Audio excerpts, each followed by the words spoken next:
और आप सभी लोग जो इस समय देख रहे हैं मुझे यहाँ पर, इस YouTube चैनल को जरूर सब्सक्राइब करें, क्योंकि यहाँ का जो भी कंटेंट है, जितनी मेहनत कर रही है ये team, it is all worth it.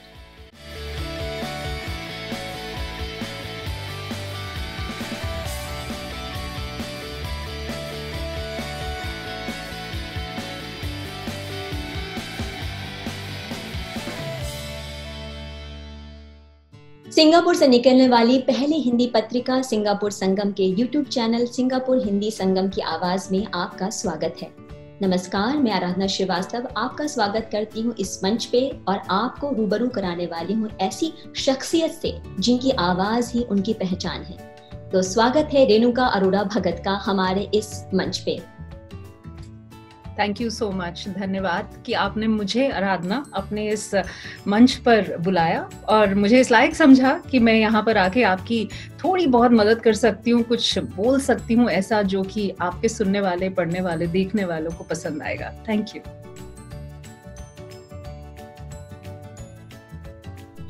तो रेणुका के बारे में वैसे तो किसी परिचय की मोहताज नहीं है, लेकिन फिर भी एक औपचारिकता है तो उसे निभानी पड़ेगी। तो मैं बता दूं कि इन्होंने दिल्ली से बिजनेस मैनेजमेंट में पोस्ट ग्रेजुएशन किया और उसके बाद ये सिंगापुर आई एज अ मैनेजमेंट कंसल्टेंट। और यहाँ आने के बाद उन्हें कुछ कमी महसूस हुई। वो क्या कमी थी जो आपको महसूस हुई, इसीलिए आपने इस रेडियो मस्ती की शुरुआत की, हमें बताइए। अराउंड 1997 में जब मैं आई थी तो उस टाइम पर बहुत ज़्यादा भारतीय होते नहीं थे, हिंदी बोलने वाले बहुत ज़्यादा लोग नहीं होते थे यहाँ पर सिंगापुर में।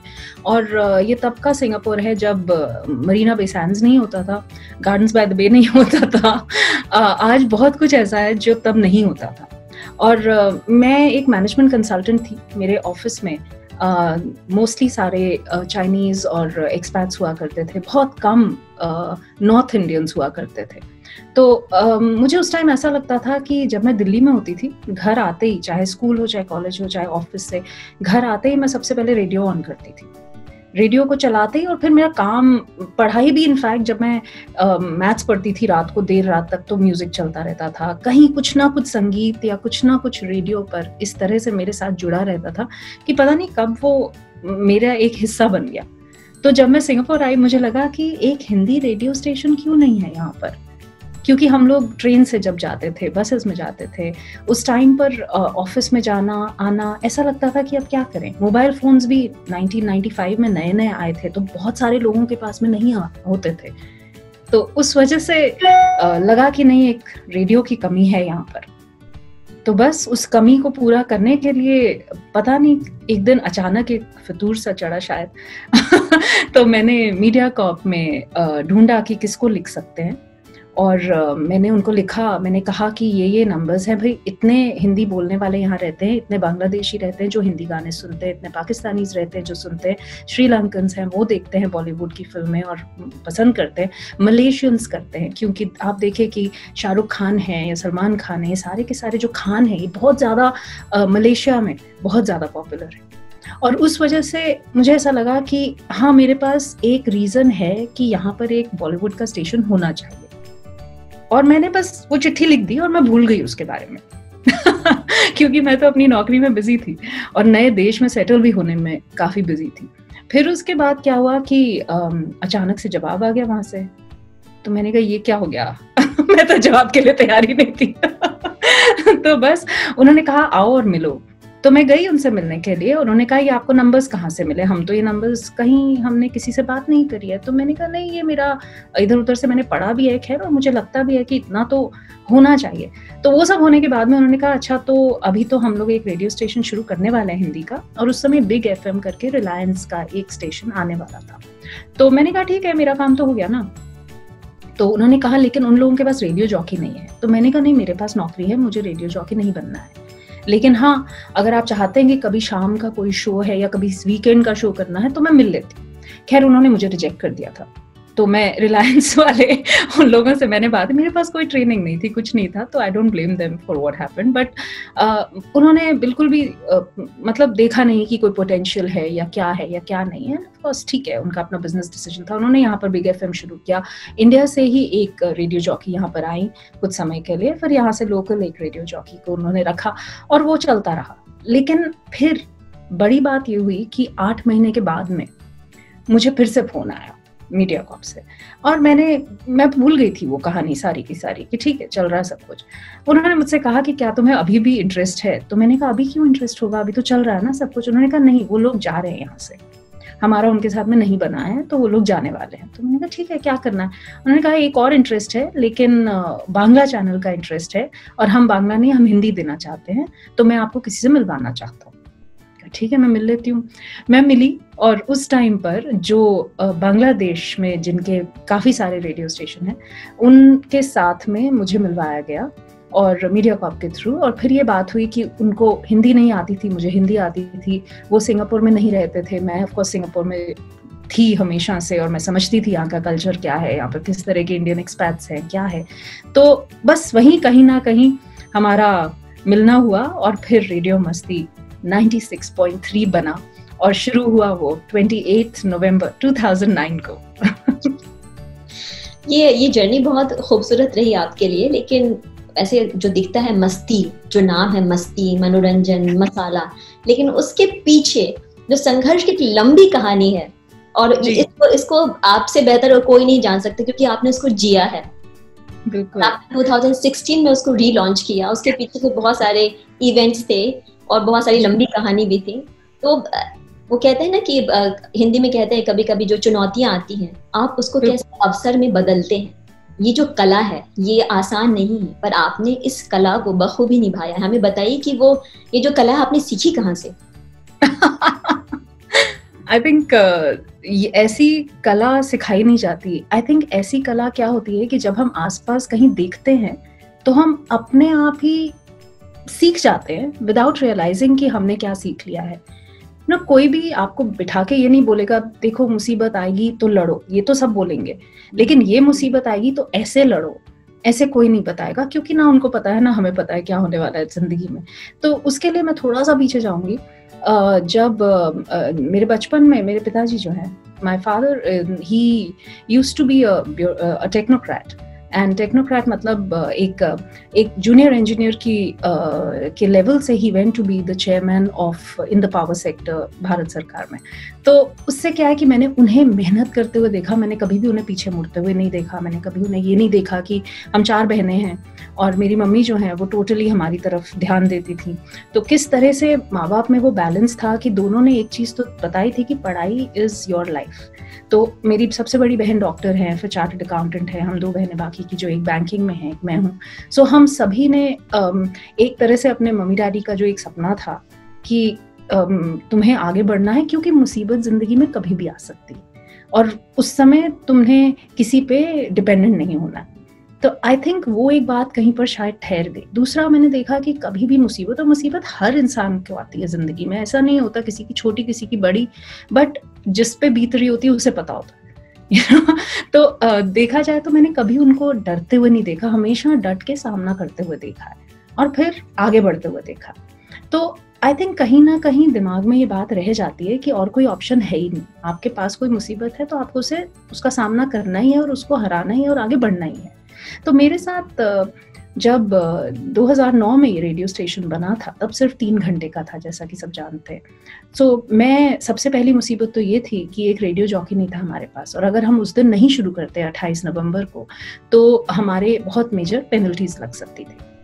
तो रेडियो जॉकी का एम्प्लॉयमेंट पास हो गया था रिजेक्ट। अब मुझे ट्रेनिंग थी नहीं, लेकिन मुझे हिंदी आती थी, इंग्लिश आती थी, बोल भी ठीक ठाक ही लेती थी। तो सबने कहा कि नहीं अब तो कोई चॉइस नहीं है, पेनल्टीज तो देने नहीं है, तो चलिए माइक पर आइए। तो रिकॉर्डेड शोज के साथ में ये पूरा का पूरा जो हमारा I would say my journey started from there. तो लगभग 5 महीने तक रिकॉर्डेड शोज रहे। तो लोगों से बहुत कुछ सुनने को भी मिला कि भाई गाना रिक्वेस्ट कर रहे हैं, सिंपल सी बात है, आज क्यों नहीं चल सकता, कल क्यों चलेगा। कैसे बताए कि क्यों कल चलेगा। हमने कहा अरे आपका तो मैसेज टाइम से नहीं मिला, अरे ये हुआ, तो अभी मैं सीख रही थी कि क्या करना है। अच्छा, और मेहनत खूब करती थी, एक एक स्क्रिप्ट पूरी लिखती थी, कोई गलती नहीं हो, लेकिन you know things like that. So बहुत कुछ सीखा, लेकिन उसके बाद धीरे धीरे सामना करना शुरू की। 7 साल वहाँ पर रहे हम, और फिर अचानक से एक दिन पता लगा कि पूरा का पूरा 96.3 जो फ्रीक्वेंसी थी वो बंद हो रही। अब कमिटमेंट थी क्लाइंट्स को, क्रेडिबिलिटी की बात थी। सबसे बड़ी बात ये होती है कि आपने जो ज़बान दी है उसका बहुत बड़ा महत्व होता है ज़िंदगी में। कभी भी आपकी जो क्रेडिबिलिटी है, आपकी जो रेपुटेशन है, वो आपके बाद भी ज़िंदा रहती है, मुझे ऐसा लगता है। तो इसीलिए उसके लिए कोई आपको कभी देख के ये बोले कि नहीं इसकी ज़बान पे मत जाओ, ये तो कुछ भी बोलती है, ऐसा कभी होने नहीं दिया मैंने। आज मेरे 11 साल हो रहे हैं, in fact almost 11 years now radio station, radio मस्ती को। लेकिन कोई भी, मैं दावे के साथ कह सकती हूँ कि कोई भी मेरा लिसनर या कोई भी मेरा क्लाइंट या कोई भी हो, कभी एक उंगली उठा के ये नहीं कह सकता कि रेडियो ने ये कमिट किया था और ये नहीं हुआ। अगर कुछ मिला है तो ज़्यादा ही मिला होगा आज तक। सो वो क्या हुआ कि उस टाइम पर जब 2016 में ये बात चल रही थी, तो अनफॉर्चुनेटली जिनके साथ मेरी पार्टनरशिप थी, उन्होंने मुझे समय से बताया नहीं था कि ये सब होने वाला है। तो बहुत कहानी हुई। इनफैक्ट आपको कभी टाइम मिले तो आप जाके मेरे ब्लॉग पे ज़रूर पढ़िएगा। बहुत बॉलीवुड की कहानी हुई उस टाइम पर। उस समय ये ज़रूर चैलेंज हुआ था कि जो मेरे पार्टनर थे, उनके इरादे कुछ और थे, वो बोल कुछ और रहे थे। जो कुछ भी हुआ, मेरे पास सिर्फ और सिर्फ 5 दिन बचे थे इस बिजनेस को खड़ा करने के लिए, क्योंकि लास्ट मिनट पे बहुत कुछ ऐसा हुआ कि उन्होंने हर चीज से अपना हाथ हटा लिया 5 दिन पहले। So that was a big turning point in my life on the 23rd of September 2016, which was a Friday, and मैंने सभी को कमिट किया था कि 1 अक्टूबर हमारा पहला दिन होगा ऑन द न्यू प्लेटफॉर्म। अब उसके बीच में आ गया एक वीकेंड। मेरे पास ऐप तक नहीं था, मेरे पास स्टूडियो नहीं था, मेरे पास इक्विपमेंट नहीं था, कुछ भी नहीं था। The only thing I had was कि हाँ, 1 अक्टूबर का मैंने एक टाइमलाइन दिया हुआ है, एवरीबडी नोज हम 24 घंटे के हो रहे हैं और ये होना है। अब किस तरह से होना है वो मुझे नहीं पता। तो बस मैं तो यही कहूंगी कि मेहनत और साथ में एक कॉन्फिडेंस और एक फोकस। आपकी सिचुएशन ऐसी लग रही जैसे कि दिलवाले दुल्हनिया ले जाए में वो अपना अमरीश पुरी ने पकड़ा हुआ काजोल का हाथ और उन्हें ट्रेन पकड़नी है, वहाँ शाहरुख इंतजार कर रहा है। वो आपकी मंजिल रेडियो मस्ती और पीछे आपके आर्म ट्विस्टर, आपके पार्टनर और बाकी जो आपको बैक स्टैब कर रहे थे और आपको वहाँ भाग के जाना था। टोटली बाबूजी मुझे जाने दो, बाबूजी मुझे जाने दो। और फिर सिमरन फाइनली हाथ छुड़ा के भागी और उन्होंने कहा जा जी ले अपनी जिंदगी। और वो जिंदगी इतनी खूबसूरत वहां से शुरुआत हुई उसकी कि मतलब वो अपने आप में इतिहास बन गया। और मतलब ये आपने कहा कि सर में साउथ ईस्ट एशिया का ये पहला हिंदी रेडियो लाइव, मतलब डिजिटल प्लेटफॉर्म पर आपने उसको, उस कॉन्सेप्ट को वहां तक पहुंचाया, ऊंचाई तक पहुंचाया। जब आप इतनी मुश्किल में पड़ती है, इतने सारे गाने आप बजाते होंगे श्रोताओं के लिए, मुझे जानना है जब आप बहुत मुश्किल में पड़ती है तो कोई एक गाना जो आपके दिमाग में सबसे पहले आता है, जिससे आपका स्ट्रेस रिलीव करता है, आपको लगता है हाँ इसको सुन के मेरा मूड फ्रेश हो गया?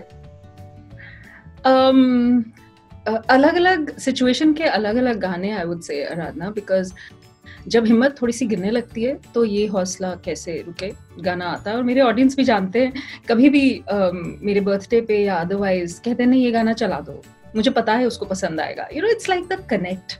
और फिर उसके अलावा अगर कभी वाकई बहुत कुछ हार जाती हूँ तो शायद कोई और सुनती हूँ, या बड़े रोमांटिक मूड में होती हूँ तो कोई और सुनती हूँ। बट हाँ, अलग अलग सिचुएशन के गाने याद जरूर हैं, क्योंकि इस टाइम सभी गानों का ध्यान रखना भी मेरा ही काम है।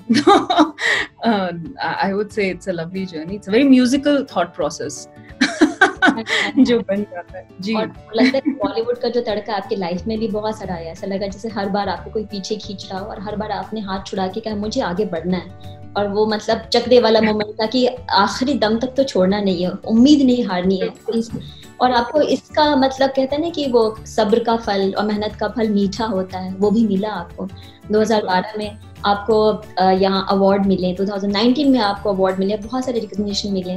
मुझे जानना है कि जब इतनी मेहनत के बाद पहला अवार्ड हाथ में आता है, स्टेज पे बुलाया जाता है, कुछ एक ऐसे यादगार पलों के बारे में हमें बताइए। आपने 2012 की बात करी, जब मुझे वुमेन एंटरप्रेन्योर का अवार्ड मिला, इंडियन वुमेन एंटरप्रेन्योर का अवार्ड।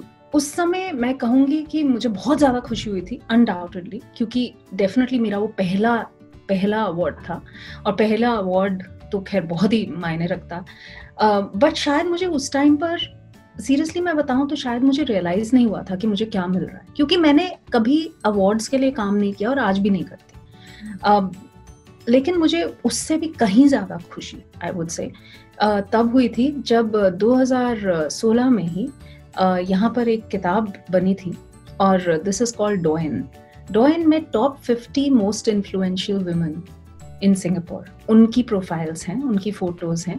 और उसके लिए जब मुझे कॉल किया गया और मुझे कहा गया कि इस किताब का हम पब्लिश कर रहे हैं और उसमें हमें आपके बारे में लिखना है, तो वो खुशी शायद मुझे इसलिए ज्यादा लगी बिकॉज एक तो वो 2016 के बाद की बात थी, जब मेरे साथ कोई और नहीं था और सब कुछ जो भी मैंने किया था अकेले किया था। तो मुझे ऐसा लग रहा था अकेले मतलब एज द लीडर, लेकिन हाँ, टीम के बिना कभी कुछ नहीं हो सकता, ऑडियंस के बिना कुछ नहीं हो सकता, एंड क्लाइंट्स के बिना कुछ नहीं हो सकता। That's a different point which is always there. But उस टाइम मुझे ऐसा लग रहा था कि हाँ, यहाँ पर कोई और किसी चीज का क्रेडिट नहीं ले सकता। सारी मेहनत जो भी है वो, और सारा सोचना, दिमाग, हर चीज मैंने अपना लगाया है। तो मुझे आज खुशी हो रही है कि इस बात को किसी ने एक्सेप्ट किया है, एक्नॉलेज किया है। उससे ज्यादा खुशी इस बात की थी कि जब 2016 में वो वाला स्टेशन बंद हो रहा था मीडिया कॉर्प का, तो हम बने पहले प्राइवेट ब्रॉडकास्टर्स। मतलब मैं मीडिया के बैकग्राउंड से नहीं हूँ, तो मुझे ऐसा लगता था कि मैं मीडिया इंडस्ट्री में जाके किस तरह से मैं एक रेडियो स्टेशन को चलाऊंगी, किस तरह से टेक्नोलॉजिकली या प्रोग्रामिंग वाइज, ब्रॉडकास्टिंग, हर तरह से मैं किस तरह से सेटअप करूंगी। और मेरा तो बिजनेस बैकग्राउंड भी नहीं है, इन द सेंस कि मेरी पूरी फैमिली इज इनटू प्रोफेशन। तो इसीलिए कभी कोई ऐसा सपोर्ट नहीं था। तो जो करना है मुझे करना, फेलियर है तो मेरा है, सक्सेस है तो खुशी होगी, लेकिन हाँ, वो टीम के साथ की है। उस तरह से उस स्टेज पर जाकर मुझे खुशी हुई जब मिनिस्टर ने, इंद्रानी राजा ने हमको अवार्ड दिया। साथ में मैं खड़ी हुई थी उन सभी औरतों के साथ में जिनको माना जाता है कि हाँ, वो टॉप 50 ऐसी अचीवर्स हैं जिन्होंने अपने अपने एरियाज में बहुत कुछ अचीव किया। तो बहुत खुशी हुई, एंड आई थिंक वो दिन मुझे हमेशा याद रहेगा। और उस समय खुशी की बात ये थी कि मेरी टीम वहीं थी, मेरी फैमिली वहीं थी, और वो अलग ही बात थी। फिर उस किताब में मैंने आई मेड श्योर कि जब हमने वो स्टोरी लिखी तो सबसे पहले मैंने अपने पेरेंट्स को, अपनी फैमिली को थैंक यू लिखा। और एक और चीज़, अगर आप वो देखेंगी किताब, तो उसमें एक ऐसी मेमोरी है which really forced me to get into the digital platform in a certain वे।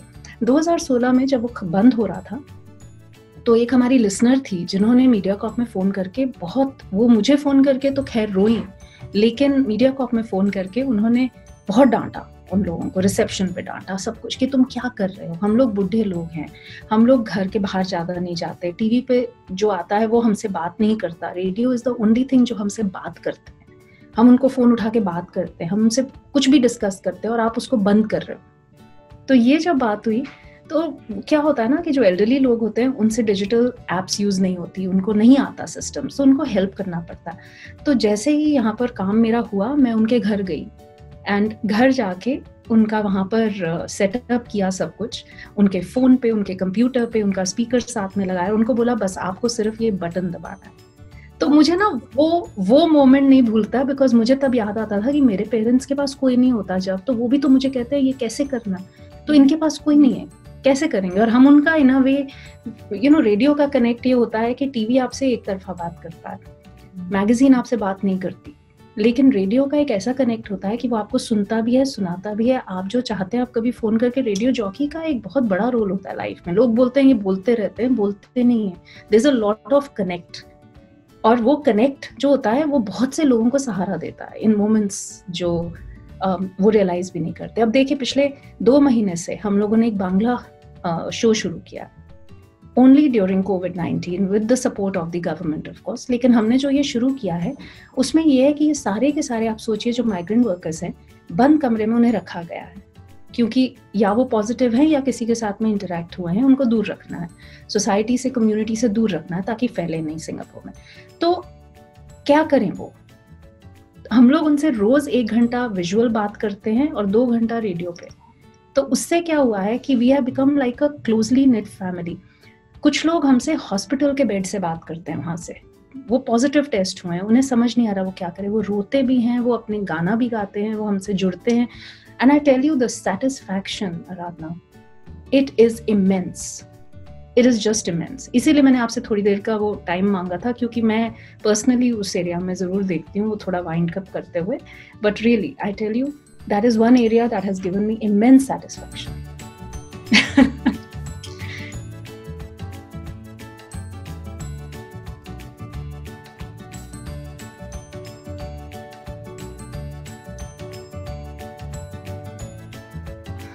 और आप सभी लोग जो इस समय देख रहे हैं मुझे यहाँ पर, इस YouTube चैनल को ज़रूर सब्सक्राइब करें, क्योंकि यहाँ का जो भी कंटेंट है, जितनी मेहनत कर रही है ये team, it is all worth it.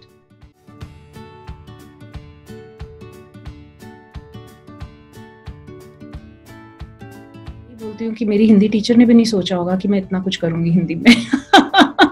तो जब कोई इंसान माइक ऑन होती है तो बड़े बड़ों की बोलती बंद हो जाती है, ये मैंने देखा है खुद।